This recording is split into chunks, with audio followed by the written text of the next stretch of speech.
Hey, writer, ready to take your fiction to the next level?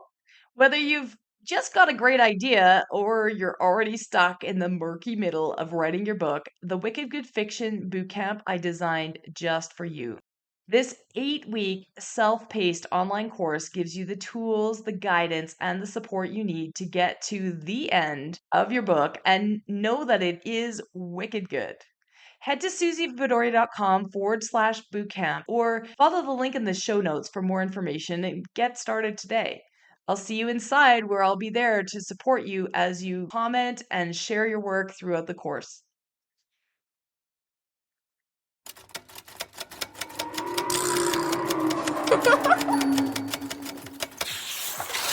Welcome to Show Don't Tell Writing with me, Suzy Vidori, where I teach you the tried and true secrets to writing fiction, nonfiction that are going to wow your readers, broken down step by step. We're going to explore writing techniques. I'm going to show you a glimpse behind the scenes of successful writers' careers that you wouldn't have access to otherwise. And I'm also going to coach writers live on their pages so that you can learn and transform your own storytelling. Whether you're just starting out, you're drafting your first book, you're editing, or you're currently rewriting that book, or maybe even your 10th book, this show's going to help you unlock the writing skills that you didn't even know you needed, but you definitely do. I'm so looking forward to helping you get your amazing ideas from your mind onto your pages in an exciting way for both you and your readers so that you can achieve your wildest writing dreams. And you're going to also have some fun doing it. Let's dive in. As you can tell by the name of this podcast, Show Don't Tell Writing is kind of something that I'm obsessed with. And it started out innocently enough. If you've been writing for a while and you hear the word show don't tell, you might think that it's kind of tired old writing advice. And you might have learned it in your first week as a writer, as a baby writer, as you're just getting started and you're like, all right, Suzy, what the heck are you talking about? Listen up because I'm going to do a 3-part series. This is part 1 of 3, where I'm going to talk about this concept of show don't tell. Now, I promise you that whatever level you're at, you've never thought about show don't tell this way. So when you're getting notes in the margin from your editor, from your book coach, from your publisher, from whoever you're working with, your agent, you might say, oh my gosh, I thought I nailed this show don't tell business. And why are they saying show don't tell and how the heck did I miss this? Well, here's the thing. There's a lot of pieces that go into it. Show don't tell at its most basic form is the idea that if you tell somebody something and sort of lay it out in plain language, it's boring to read because it doesn't light up their brain. If you show them if you show your reader what's going on, then it's much more immersive and it can help them feel like they're really in your character's body. That's what point of view is for, right? If we are telling the story from a certain point of view, we want to kind of step into their shoes and understand it. And if you're just telling us everything that happened and then this happened and then this happened and then this happened, it's really hard for your reader's brain to get engaged. Why is that? Well, 50% of readers in general are what's called visual readers. So if you're a writer who can see everything in your world that you're building, that it plays out almost like a movie in your mind, 50% of your readers are like that too. And what they need is those sort of visual clues or environmental clues. They don't need to just be the sense of sight, but they could also be sound or feeling or all the other things that we've got. And so what they need is a few cues to actually, and a few clues to create or conjure that movie in their mind. Now, there are 50% of your readers who do not need all of that and might create it themselves, which is cool. And if you are one of those writers who doesn't see it play out or doesn't need that information, then you might think that this doesn't apply to you. But know this, that more than 50% of your readers will actually expect that. And if they don't have it, they won't be able to engage with it. So you're going to be turning off a lot of readers. And so even if you currently don't experience that, or it's not the way that your brain works, you actually have to pay even more attention to show don't tell in your own writing to make sure that you're satisfying that huge population. So the 50% is for the general population. I suspect, I haven't been able to find stats on this, I suspect that those who are avid writers and avid readers, that number is much, much higher. And the reason that I say that is because it's such a cool experience, right? And if you experience that and you love it, then you might be more likely to become an avid reader or writer. If you don't experience that, don't worry about it. I can teach you how to do it. I've worked with writers who don't conjure those images, and all we have to do is get a little bit of technique behind it to be able to accomplish that. So I thought that I had this show don't tell thing licked in my first year of writing. And then I sent my book to my editor and I got this note in the margin that was like, show don't tell, show don't tell. It was like over and over and over again. And it was immensely frustrating. And I know that when I work with writers, sometimes they come to me and they're a little bit embarrassed. They're like, oh my gosh, Suzy, like I've read all your stuff, I've listened to it. I thought I was doing it. And that yet, you're pointing it out. And I'm like, wow, I didn't do it. And so why is that? Don't be embarrassed. Don't even worry about it. Here's the thing is that when you're writing a draft, you're almost always just telling yourself the story for the first time. Even if you have a very detailed outline, you have gone to that level of detail that your story is going to go to. And so you don't know what's going to happen. You end up summarizing or telling things, and that's totally okay. We don't expect you to get this right on the first draft. In fact, don't even try.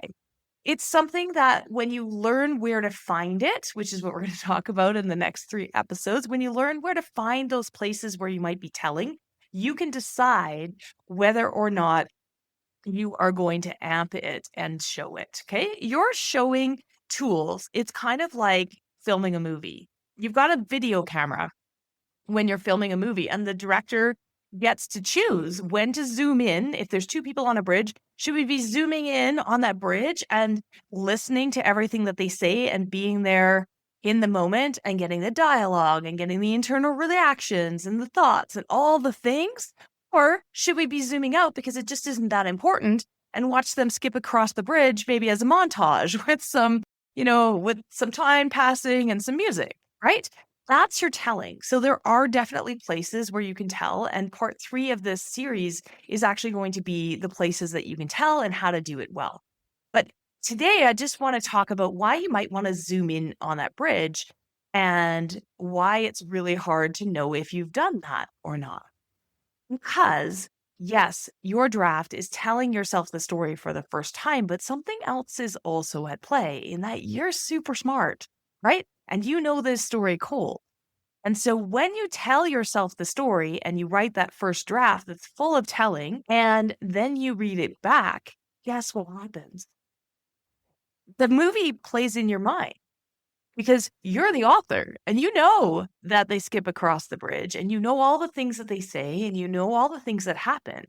But we are kind of lazy when we write, and our brain sort of skips over those things and doesn't put all those details on the page. And one of the things that's really fun for me, anyway, it's not so fun for the writer, but it's kind of fun because I'll be like, hey, what's going on here? I'm confused. And then they come back and they say, but Suzy, it's right there. And I'm like, where? And they scroll up on the page and they look and they're like, oh my gosh, I didn't even put it down. But when you read it back to yourself, your brain fills all of that in. So you've got this like little blind spot. You've got this blind spot and you need to be aware of it. It's like I always tell you when you are learning to paint, right? When you're learning to paint or draw, you start out with stick figures and then you learn some technique and you go along and eventually you can paint the Mona Lisa or something like that, something masterful. And when you look back at your painting, you know the difference between stick figures and the Mona Lisa. The problem is in writing, you can't tell. You can't tell if you've written stick figures or if you've written the Mona Lisa because your brain reads the stick figures and thinks it's the Mona Lisa. Okay, if I've totally lost you here, I'm going to get into some practical ways that you can actually level up and use these showing techniques. In today's episode, in episode 1 here, I'm going to go through some of the show don't tell examples that you've probably heard before, these ones. In later episodes, I'm going to share with you things that you've never heard before. But today I want to address the ones that are sort of the biggest advice out there, and I want to level them up for you and show you that it's not just about the basics and how you can use those. I'm going to break down 7 ways that you might be telling in your writing, and the 3 that I'm going to address today are ones that you've probably heard before, but we're going to look at it in a different way. They are naming emotions, using ly adverbs, and info dumping. Those are all things that you may have heard before, and we're going to talk about why they matter, why you should care, how you can fix them in a brand new way, and how you can have tons of fun with it. In episode 2, I'm going to talk about recapping events that happened off screen. I'm going to talk about showing many versus one. I'm going to talk about being vague versus specific. And I'm going to talk about why you don't want to say what isn't in your scene. Okay. And then in episode 3, I'm going to talk about all the places where you can tell. There's this moment in time when I've been working with writers where all of a sudden I'm like, wow, you're showing too much. All they hear for months and months is like, show, don't tell, show, don't tell, show, don't tell. And we work on those techniques. And then all of a sudden I'm like, woo, we should really be telling here because we're zooming in on that bridge. And we heard all that conversation as they're skipping across the bridge. And it sounds something like this. Hey, how was today? It was great. I like your shoes. Yeah, I like your shoes too. Right? We don't need to zoom in on that conversation because it isn't interesting. So at some point, we actually show too much. And so episode 3 is going to address that and show you when you should be telling. I'm going to share with you an exercise that I use with students when I go presenting at schools because it's hard to demonstrate this without having visuals. But just imagine a scene, okay? And it's a magical scene, and I'm going to read you something about it and see what it conjures in your mind. The sorcerer stood on a ledge. He looked over the orange clouds toward the red and white castle. There was also a fire-breathing dragon. That's good, right? No, it's not good. I wish you could talk back to me, listeners. No, it's not that good, right? The sorcerer stood on a ledge. I can kind of picture that. He looked over the orange clouds, the red and white castle. There was a fire-breathing dragon. I'm just kind of listing off stuff. It's all true. And if you could see the image that I was talking about, it's all true. Those things are all in the image, but it doesn't give us any kind of flair. It doesn't tell us any kind of meaning. It doesn't make meaning out of what is happening in the scene. So when you're looking around, it's not just about description, right? A lot of people think that showing us is just describing. And certainly I don't want you to create 3 or 4 paragraphs of description and slow your whole book down. No, that's not what we're going for in Show Don't Tell. But we want to show things that matter. We want to make meaning of this, right? Well, this example, the sorcerer stood on a ledge. He looked over the orange clouds toward the red and white castle. There was a fire-breathing dragon. No idea what's going on. There's a sorcerer, a castle, a dragon. Great. All of those things are true, but there's no story there. So I'll try again. Okay. An orange glow from the rising fire spread before him, painting the tops of the swirling clouds gathering in the deep valley. The castle's stone walls stood proudly across the chasm, peaked by their sharp spires, reached up into the night sky, daring him. The sorcerer pulled his warm cloak around him against the mist forming. His dragons spread their terrible wings, unleashed their blistering breath. They had only to get inside. The castle would fall. It was time to put his plan in motion. Now, usually by the time I'm done reading that description or that story, the kids are applauding because they're excited. They know what's happening. There's a ton of things that I introduced there. Feels magical. All of a sudden, we know all kinds of things. Yes, it's also longer, but it's not just about adding word count, right? In this case, it does. But there's a rising fire and all of the things that go with that, right? It's way more exciting. And we know a bunch of things. The sorcerer is about to attack the castle and he owns the dragons and blistering breath. I mean, we're using so many more senses in this piece, right? Especially if you're writing about magic, especially if you're writing about emotions, especially if you're writing about something really exciting that's really alive in your mind. Take a beat.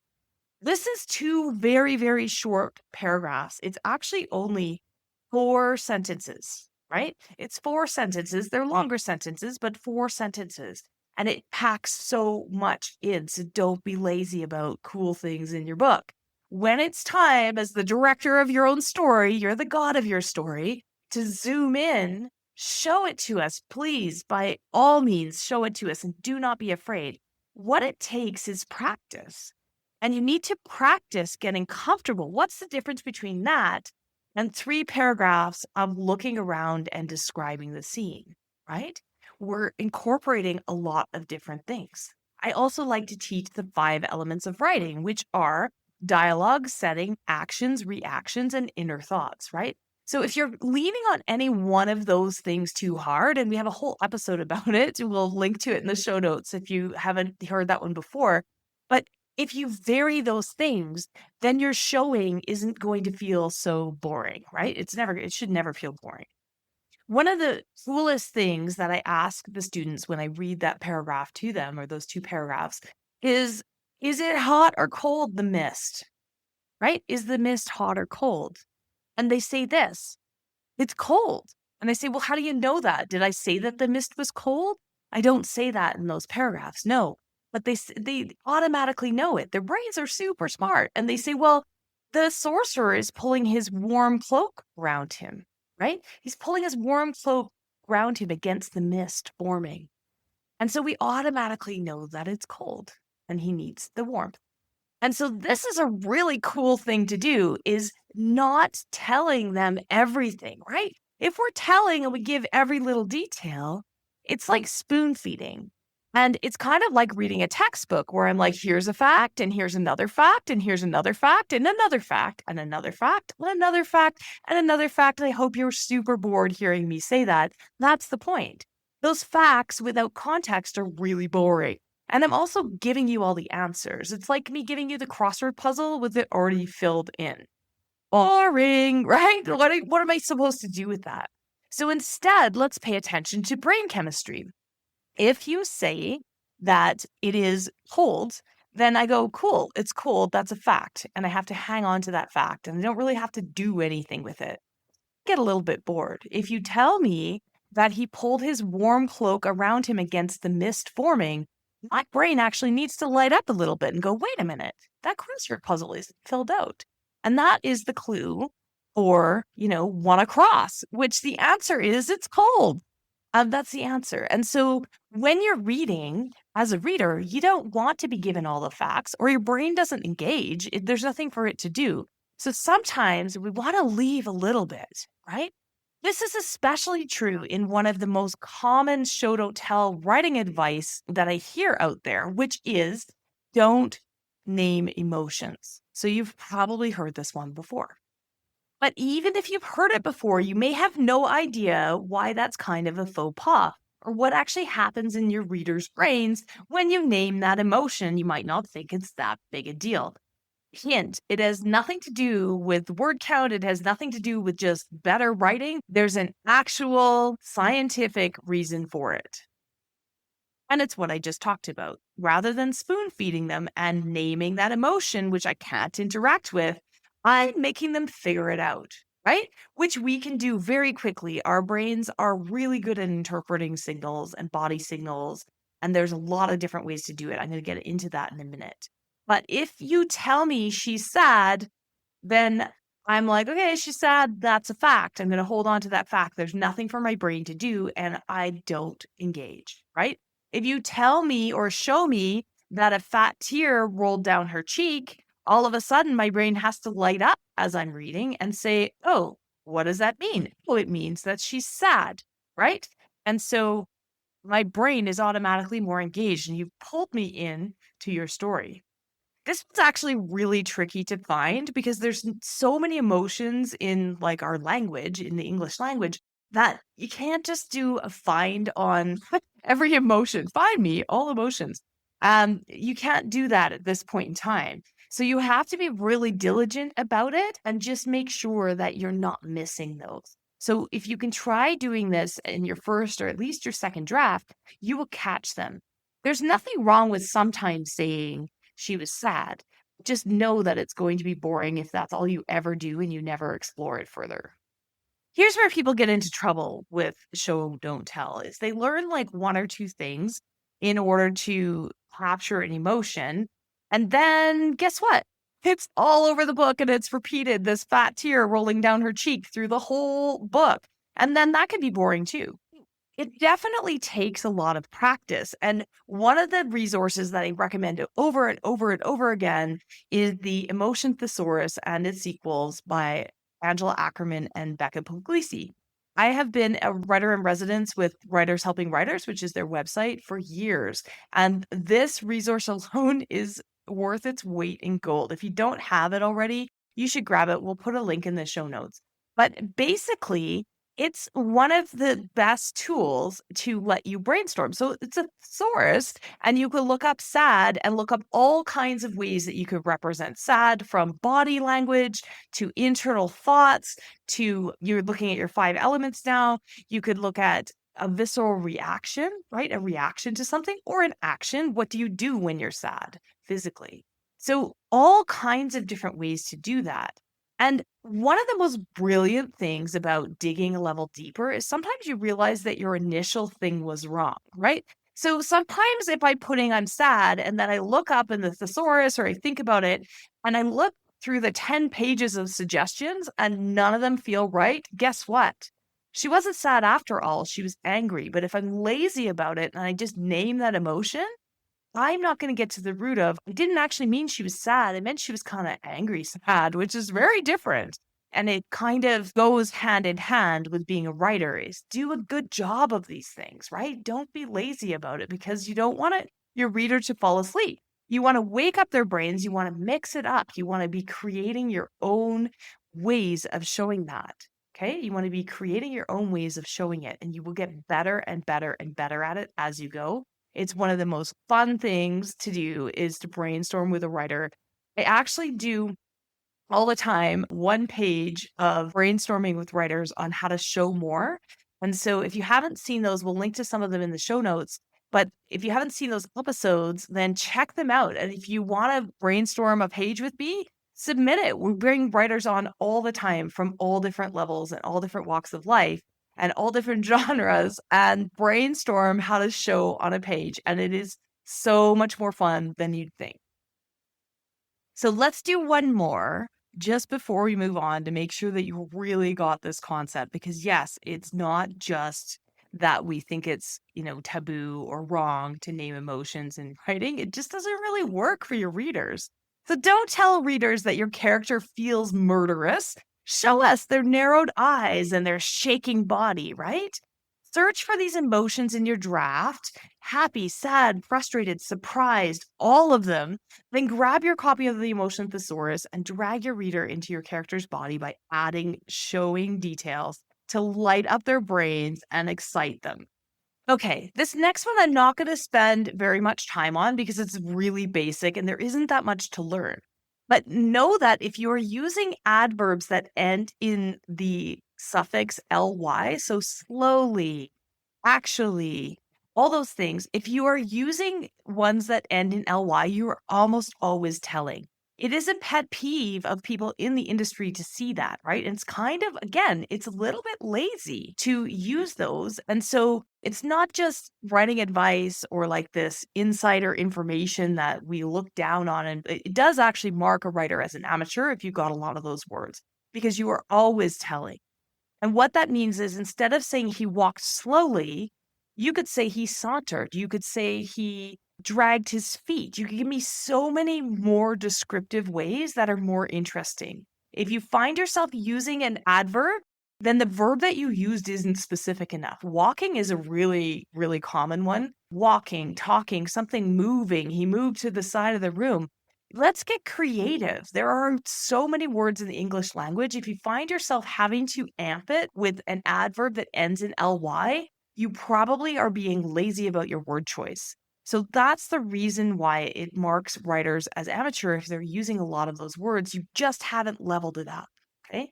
So I'm not going to say too much more on that. They're hard to search on because they end in ly.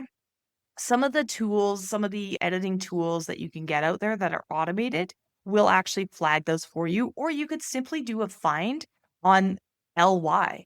There aren't that many words, and you can see if you have them in your writing and see if you can replace them. Sometimes you're not even adding word count, you're taking away, because you could replace those two words, the verb and the adverb, better verb that is way more interesting and doesn't put your reader to sleep. The third and final place where you might be telling in your writing that's sort of typical that I'm going to address in this part 1 is info dumping. Now, you've probably heard of this before. It's the dreaded info dump, and you're not really sure what it means, or maybe you are sure and you think your story can do it anyway because there's no other way around it. I'm going to share with you some advanced techniques to get around it. Okay, so what is an info dump? Basically, it is any time when you're giving like really information rich information without breaking it up. You're giving too much information, your reader's going to be like, that's a fact, and that's a fact, and that's a fact. And they try to hold it all in their brains, and then their brains get tired and they start skimming because they just can't do it. Okay, so there's a bunch of ways that this shows up in writing. And if you're looking for it in your own writing, there are some really easy ways to find it. First and foremost, if you are scanning your writing and you see like really dense paragraphs where you don't have a lot of white space, you might be info dumping. Now, really common way that some editors or writing coaches teach you to fix that is to use dialogue, but that doesn't work necessarily. Let me explain. Because it doesn't work to then just have somebody tell you that information. If you just have somebody telling you all that same information, you put it inside quotes, you haven't fixed the problem. Then you have this other issue, which is the 5 elements that you are out of balance, that you have too much dialogue on the page. Again, you can easily see this if you have these really dense paragraphs with too much dialogue, right? You can see it on the page. It's really obvious and it's hard to read. So if your character is sort of has more than 3 or 4 lines of dialogue in one paragraph and they're saying it all at once, break it up, please. This same thing can be true if you've got inner thoughts, for example, and you're leaning really heavily on just that for like 3 pages. It's gonna feel a lot like an info dump, and the reader needs you to be varying these things to make it interesting and let their brains stay awake. Varying the elements is what creates a 3D scene. So let's go back to our movie analogy for a minute. If you're thinking about a scene and there's characters in the scene, if they were a movie, and they're just standing there saying things or standing there thinking things, then you've got an info dump problem. So there's a bunch of ways that you can break it up. And the first concept that I want to talk about that you need to understand to be able to fix this is the concept of story present. So story present isn't just, it has nothing to do with point of view. So don't get that confused with like writing in first person present, for example. It has nothing to do with that. All it means is what is the basic story that you are following? Then you could have things that happen in the future, or you could jump back in the timeline to the past, but those things are not happening in story present. So if it's story present, you've got people standing around telling each other things, they might be info dumping. We're going to talk about this again in the advanced strategies in episode 2. But for now, let's just talk about when you're giving too much information, how you can break it up. So if you remember at the beginning of this episode, I talked about the fact that telling is when you're giving us facts without interpreting them. Use your interpreter, and your interpreter is your point of view character. So whoever is telling the story, we don't really care about the facts. What we care about is what they think about the facts. So use them as the interpreter and have them interpret this information for us to break up that long bit, right? Where you're just giving us facts, show us how it affects them, and we'll care about it a lot more. Okay. So when you come across one of these long tirades or info dumps, here's the first question that you need to ask yourself. Number 1, does your reader need this information? And I want you to think long and hard about that, because if they don't need it, cut it. And what I mean by that is you may think that you need this information. This is true of backstory. You may want the reader to understand that you know what happened in this person's childhood and you know why they're doing something. And all these things are incredibly important to you, the writer, to know. You need to know those things. But does your reader need it at this moment in time? That's a really, really important question to ask yourself. And if the reader doesn't need it, if the scene still makes sense without it, cut it. Now, people often get sad about this when they're writing because they've written, 3 or 4 pages of backstory and they think that it's so cool and so important. So still write that. It is really cool and it is really important. But if it's not needed, then it doesn't need to be on the page. You, the writer, needed that information. So it's not wasted time to write that backstory. It's super important. But it's your job as a writer to figure out how to entertain your reader. And if they are bored by it, then it is going to detract from your story. It's going to slow it right down. So don't include it. Here's the last piece to this test. The reason that I just taught you about story present is this. You can have something that is dual timeline. Right? We might be telling a story from two different points of view, one in the past and one in story present. But story present is the one that we are following the most, wherever that might be. And if you drop into backstory, the only time that we're going to care about what happened in the past is if it helps us predict what's going to happen in story present, right? If it gives us information that will help us predict, then we are interested. If it's just backstory for the sake of backstory, it's not interesting because here's the thing. When you are telling backstory, it's very difficult to set up tension. We already know that the characters survived because they're telling us the story from 20 years later. They're fine. We know a lot about them, right? So it's hard to put them in mortal danger in the past. So keep that in mind when you are deciding what you need to share from somebody's backstory in particular. Know that you can't really set up tension in the past. So only give us the information that helps us predict what's going to happen in the present. If you still decide that we absolutely need this information or your story doesn't make sense at all, there's lots of things that you can do. The first and most obvious one is to break up those little bits of information between the story present scenes. So instead of giving us 3 paragraphs all at once, see how you can spread it out to keep their brains engaged with story present. Long passages of description and information without your point of view character interpreting them for us, always going to put your reader to sleep. So get creative, break it up, and be ruthless. If you don't need it, if your reader doesn't need it at this particular moment in the story, cut it.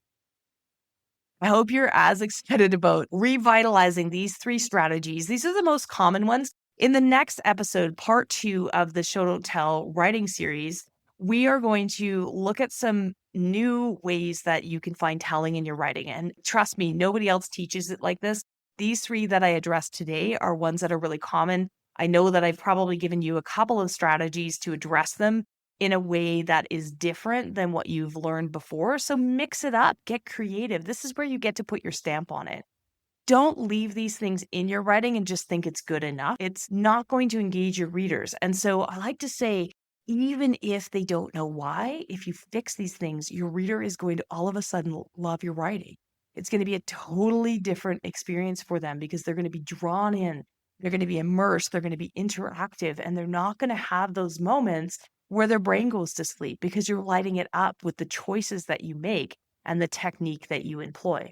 But most importantly, I hope you really understand at this point that Show Don't Tell is more than just basic writing advice. There are hundreds and hundreds of ways that you can solve this problem, and you are going to be working on it for the entirety of your writing career. I promise you, you are going to get better and better and better at this. You are going to practice it. You are going to look for these tells in your writing, and you are going to know creatively how to actually address them. That's what my hope is for you, so that when I read your writing next, my brain is going to go light all steam ahead, like full steam ahead, because it's going to light up my brain and be super, super interesting.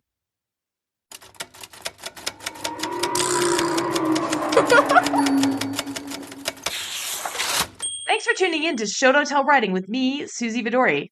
Help me continue to bring you the straight goods for that book you're writing or planning to write.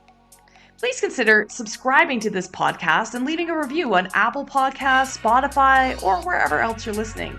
Also visit suzyvidori.com/newsletter to hop on my weekly Inspired Writing newsletter list, where you'll stay inspired and be the first to know about upcoming training, events, and writing courses that happen in my community. If you're feeling brave, check the show notes and send us a page of your writing that isn't quite where you want it to be yet for our Show Don't Tell page review episodes. Remember, that book and your writing is going to open doors that you haven't even thought of yet, and I can't wait to help you make it the absolute best. If you're feeling called to write that book, keep going, and I'm going to be right here cheering you on. See you again next week. Have you ever received feedback on your writing that crushed your dreams? It feels awful, doesn't it? My name is Julie Arts. I'm an author, editor, and book coach. I'm committed to giving actionable, honest feedback, minus the dream crushing part. But I also want each of you to have a group of critique partners that you can rely on to help you parse the feedback that you do get on your writing. Not only do they offer fresh eyes on your story, but they can offer support in a way that keeps the writing journey from being quite so lonely.